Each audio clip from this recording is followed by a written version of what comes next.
Friends, Soumi রান্নাঘরে আপনাদের স্বাগত। আজকে দেখাবো মটরশুঁটির পরোটা। এখানে মটরশুঁটি ছাড়িয়ে নিয়েছি, 2টি কাঁচা লঙ্কা আর দিয়ে দিলাম কয়েক কুচি আদা। এর মধ্যে দিয়ে দেবো একটু নুন এবং একটু চিনি দিয়ে এটাকে ভালো করে পেস্ট করে নেব। মিক্সিতে আপনারা এটা একটু পেস্ট করে নেবেন।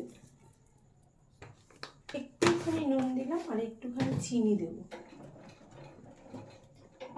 টেস্ট হওয়ার জন্য।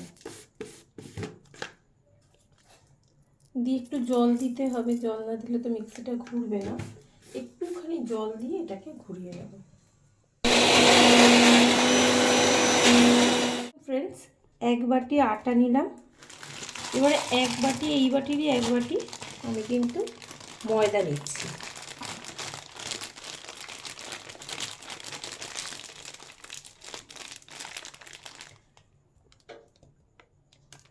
নিয়ে এবার সব কটাকে ভালো করে ময়ান দিয়ে নেব। মানে একটুখানি নুন, একটু চিনি, একটু জোয়ান,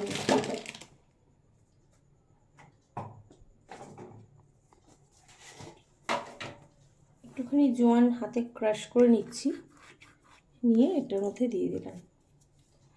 এবার একটুখানি চিনি দেব। আমি জানি আপনারা সবাই বাড়িতে ময়ান দিতে জানেন, তাও আমি একটু দেখিয়ে দিলাম। একটুখানি নুন দেব।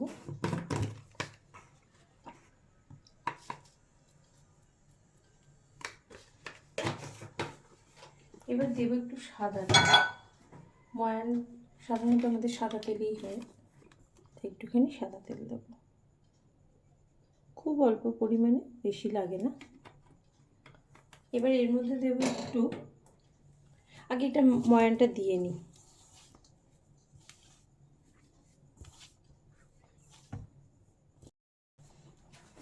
দেখুন ফ্রেন্ডস, আমার কিন্তু ময়ান দেওয়া হয়ে গেছে।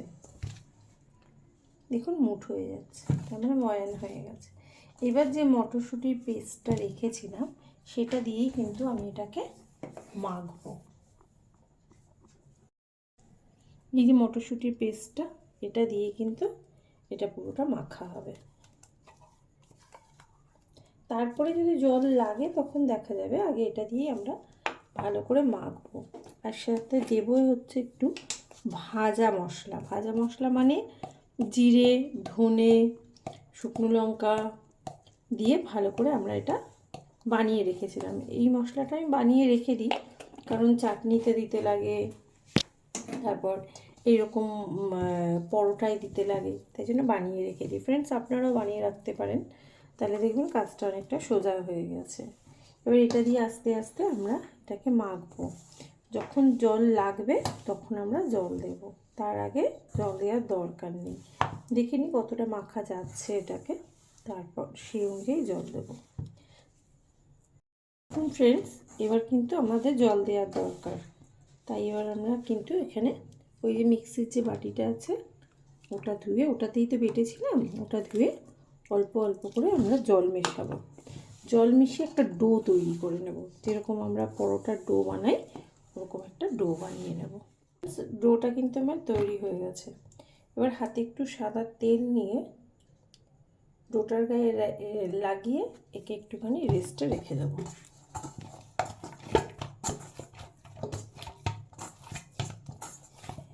একদম আটকে রেখে দেবো। 8 ঘন্টা রাখার পর তারপর আমরা পরোটাগুলো লেচি করে নেব।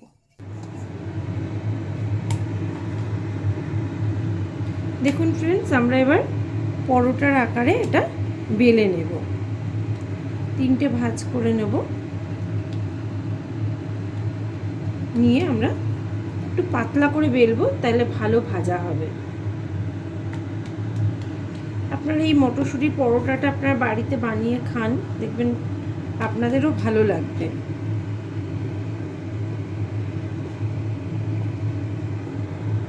পরোটাটা আমি পেলে নিলাম পাতলা করে। এবার আমি কড়াইতে যে সাদা তেলটা গরম করতে দিয়েছি তার মধ্যে এটা দিয়ে দেব।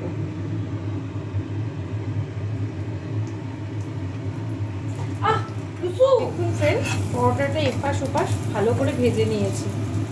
কম তেলেও কিন্তু পরোটাটা কি সুন্দর ফুলেছে, ফুলে সুন্দর করে ভাজা হয়ে গেছে। আপনারা বানিয়ে খান, আশা করি আপনাদেরও ভালো লাগবে।